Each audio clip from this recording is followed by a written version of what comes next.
इस देश में सब भाई बहन ही हैं, तो हमारे कुछ भाई हैं, शायद कुछ लोगों ने उन्हें गलत इंफॉर्मेशन दी और उस इंफॉर्मेशन पर शायद वो हमसे नाराज हुए। मैं नहीं मानता हूं वो लोग ऐसे ही किसी पर प्रहार करेंगे। कोई वजह होगी, किसी ने किसी और दृष्टिकोण को दिखाया होगा, इसलिए ऐसा हुआ होगा। ये व्यक्ति, इसको आपने YouTube पर देखा होगा, ये अवध कुमार झा अपने आप को इस्लामिक मौलवी समझ रहा है, उनकी तरफ प्रीचिंग कर रहा है, नाम हिंदू है लेकिन काम सारे के सारे मौलानाओं वाले कर रहा है, क्योंकि मोहम्मद का केवल एक ही चरित्र है और वो है तलवार, तलवार का जोर।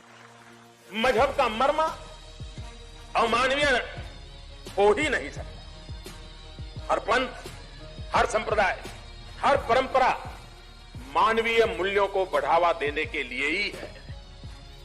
अगर उच्च शिक्षा लेने के बाद भी किसी को यह समझ में नहीं आया कि भगवान एक है, ईश्वर एक है, धर्म का रोल क्या है, सर उसकी शिक्षा खत्म। उसको अपनी सारी डिग्रियों को जला देना चाहिए। धर्मों में कोई मतभेद नहीं है। इस्लाम, हिंदुइज्म, क्रिश्चियनिटी, सिखिज्म, इनमें कोई मतभेद नहीं है सर। मतभेद है मानने वालों में।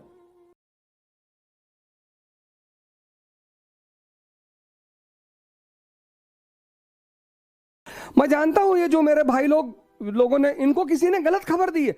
ये जिन लोगों ने वीडियो बनाए हैं भाइयों ने हमारे, ये सब बड़े विद्वान हैं, बड़े बड़े विद्वान हैं, ये बड़े अच्छे पदों पर हैं, बड़े बड़े विद्वान। ये ऐसा करी मैं मानता ही नहीं। मैंने संकल्प में पढ़ाया, संकल्प में मैं पढ़ाता हूं। आरएसएस का संगठन है संकल्प, वहीं का लड़का है। 38 रैंक थी हिंदी में, सिंगल, अभी लद्दाख में पोस्टेड है। उसने कभी मुझसे नहीं कहा। Shashank Tripathi 5th rank, Sanskrit optional subject. उस साहब ने हमसे कभी नहीं कहा कि साहब आप तो मदरसा पढ़ा रहे थे। तो जिन भाइयों को ऐसी, ये किसी ने क्या किया होगा, किसी ने शैतानी वश, बदमाशी वश उतनी क्लिपिंग काट के इन भाइयों को भेज दिया। ये हो जा मदरसा टीचिंग, मदरसा। वो तो हर एक तरह के अंधविश्वास की बराबर निंदा करेगा, हर एक धर्म की बराबर निंदा करेगा, लेकिन रिजल्ट आप खुद देख लीजिए। हिस्ट्री पढ़ो, पूरी दुनिया में अंधेरा था, पूरी दुनिया में, और उस अंधेरे में मोहम्मद साहब लैंप लेकर खड़े हुए। इस्लाम, प्रेम, मैसेज। हनुमान चालीसा पढ़िए। श्री गुरु चरण सरोज रज निंदन मुकुर सुधार, वर्णो रघुबर विमल जस जो दायक फलचार, बुद्धहीन तन जान के सुमरो पवन कुमार, बल बुद्धि विद्या। श्री गुरु चरण सरोज रज, गुरु के शरण में। सर वो पूरा एक साइंटिफिक शास्त्र है, लेकिन रिजल्ट आप खुद देख लीजिए। कंकड़ पत्थर जोड़ के मस्जिद लियो बनाए और ताचड़ मुल्ला बांग दे का बहरा भयो खुदा है। साहब मोदी जी ने मुसलमानों के साथ, मोदी जी दुश्मन है।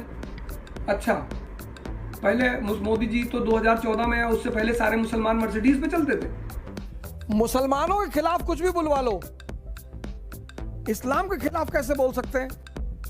हिंदुओं के खिलाफ कुछ भी बुलवा लो, हिंदुइज्म के खिलाफ कोई कैसे बोल सकता है? उनको अपने हिंदू होने पर अपमानित महसूस करा रहे हैं। मुझे इसीलिए हिंदू होने पर गर्व है कि हिंदू उदारवादी बहुत है। मोहम्मद एनलाइटेंड है, गुरु गोविंद सिंह एनलाइटेंड है।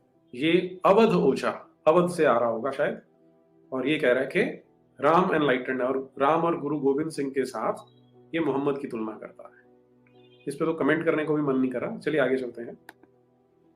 चाहे मंदिर में वो दिया जलाता हो या मस्जिद में सजदा करता हो, चाहे वह चर्च में प्रार्थना करे या गुरुद्वारे में शब्द गाए, योर मैजेस्टी, अभी भारत में होली का रंग भरा त्योहार मनाया जा रहा है। इस माह के अंत में गुड फ्राइडे और कुछ हफ्ते बाद बुद्ध जयंती सारा देश मनाएगा। फिर कुछ ही समय बाद रमजान का पवित्र महीना होगा, जिसके अंत में ईद उल फितर में त्याग और पारस्परिक सौहार्द और सामंजस्य की याद दिलाएगा। मोदी जी खुद ही इस्लाम की तारीफ कर रहे थे। एक दिन वो व्याख्यान कर रहे थे कुरान का, कहे कुरान में अल्लाह के बाद जो सबसे ज्यादा शब्द आया है वो है इल्म। खुद ही कह रहे थे वो, 800 बार संख्या बताई उन्होंने। हमारे आदरणीय प्रधानमंत्री, कुरान में सबसे ज्यादा बार अल्लाह का नाम है, लेकिन अल्लाह के बाद पूरे कुरान में एक शब्द बार बार आता है जो सेकंड हाईएस्ट मैं कह सकता हूं अल्लाह के बाद, वो आता है इल्म। 800 बार कुरान में इल्म शब्द का उपयोग है। यानी अल्लाह के बाद सबसे ज्यादा अगर किसी बात की चर्चा है तो इल्म यानी शिक्षा की है। मोदी जी आदरणीय प्रधानमंत्री, उनकी क्लिपिंग है, इस्लाम भाईचारा सिखाता है। अब मैं मोदी जी की बात ना मानूं? मैंने राम पे वीडियो बनाई, कृष्ण पे बनाई, महाभारत पे बनाई, गीता पे बनाई। मैं तो सरकार से कहता हूं कि राम को पैगंबर हिंद घोषित करो। और मैं कैसे कहूंगा? अल्लामा इकबाल कहते हैं सिर्फ मंदिर बनाने से काम नहीं चलेगा, उनको पैगंबर हिंद भी घोषित करना पड़ेगा, क्योंकि अल्लामा इकबाल कहते हैं और उसका सबूत भी देते हैं। हमने बचपन में अमिताभ बच्चन का एक गाना सुना था, जो है नाम वाला वही तो बदनाम है।